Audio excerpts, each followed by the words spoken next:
This screencast is going to show you how to make a multi-line line graph using Google Sheets. When you have your blank spreadsheet in front of you, the first thing you should know is row 1 is for the titles of your data. Row A, or column A, will be what is represented on the X or horizontal axis. Column B will be what's represented on the Y or the vertical axis. Now, because this is a multi-line line graph, every column from B on will be a different line on the line graph. Let me show you what I mean. I want years to be graphed along my x-axis, and I have two lines. One is going to be tree 1's data, and one is going to be tree 2's data. I have some data prepared. Now this data is showing me the average number of leaves on each tree in each of these measured years. So this will be represented on my x-axis, and each of these will be a line, and the data will be plotted along the y-axis. Once your data is all entered, highlight only the cells that you have written in. Don't highlight any empty cells. And you come over here to this Insert Chart button. Google will recognize this as line graph data, and it will start you with a generic line graph. Over here, I want to click the Customize tab. This is where I can start to make my graph my own. So this first option on this menu is Chart Style. This is where I can change the background color. I can change the type of font that's being used. I can change this option right here, Smooth. If you look, this line graph is kind of jagged. If I want to smooth out the lines, I can choose Smooth. You can also choose to maximize the graph. This zooms in on the graph itself. I don't encourage use of this simply because you can no longer see the labels on the X and the Y axis, and I find that it's easier to read a graph when you know what you're looking at. So don't choose maximize, but you can choose smooth. The next section on this menu is chart and axis titles. This is where you can change the title of your graph. You can add axis labels and units as well. So this has vertical axis title chosen, and I want to include a title for my graph. Now, your title needs to include information about what is being shown on the x-axis and on the y-axis. You need to have both variables included in your title.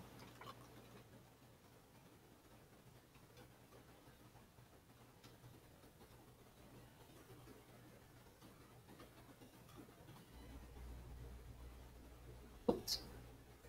I want that to be my chart title. So my chart title is average number of leaves on trees over 16 years. This includes information about my y-axis variable and my x-axis variable. Here I can choose to change the font if I'd like. I can choose to change the size of the font. I can change the formatting of it, make it bold, make it italic. I can change the alignment of it, and I can change the title of that font. Now, if I switch to my two axis titles, this is where I can change the titles that appear on each of my axes. Years, I'm fine with. It does not need a unit. It is a fine label, so I'm not going to change my axis, my horizontal axis title. My vertical axis title, however, is completely missing, so I need to add that in.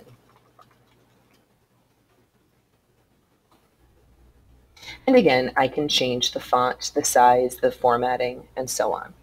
Be very careful when you're playing with the formatting of your axis titles and the title of your graph so that your font does not go over the edge of the graph and it can't be viewed by the person looking at your graph.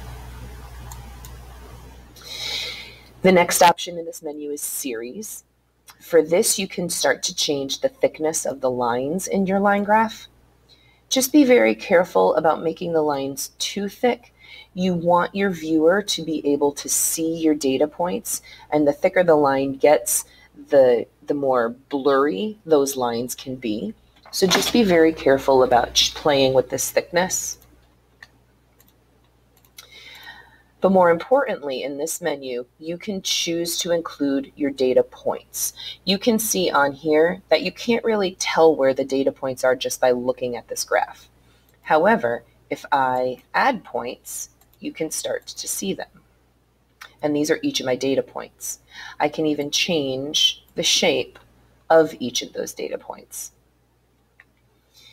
Also on here, you can include the labels. So with this, I can start to see the actual value of each of these. Again, be cautious with using this, because you can see on my graph, 2 of my data points actually overlap. And so you can't read the one that's in the blue text because the one that's in the red text is overlapping it. If you notice that on your graph, I would encourage you not to include data labels.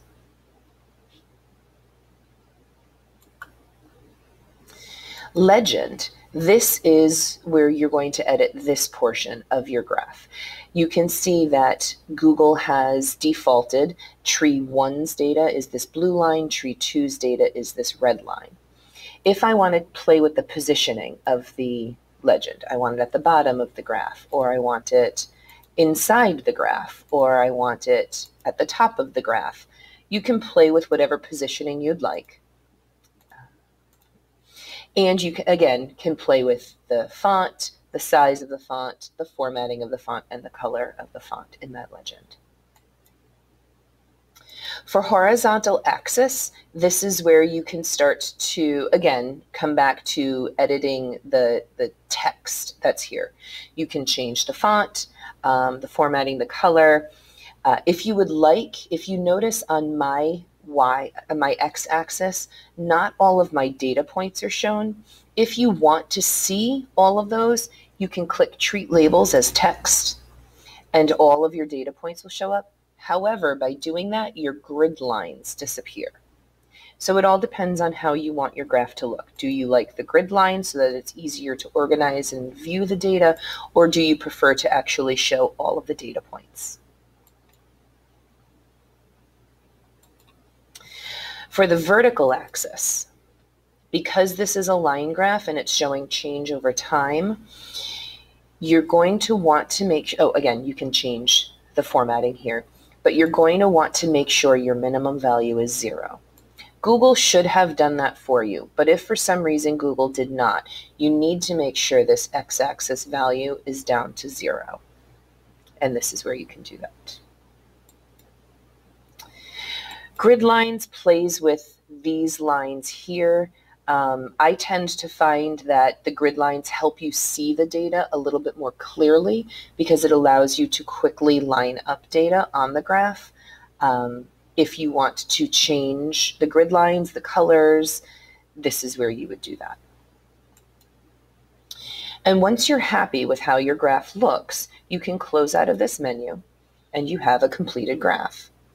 To place this graph into a document, you would click on the graph and choose this little menu button, and you want to copy your chart. You then go to the document where you want to place your chart, and you paste it in. Now, when you give it the command to paste, it's going to ask you, do you want to link it to your spreadsheet or do you want to paste it unlinked?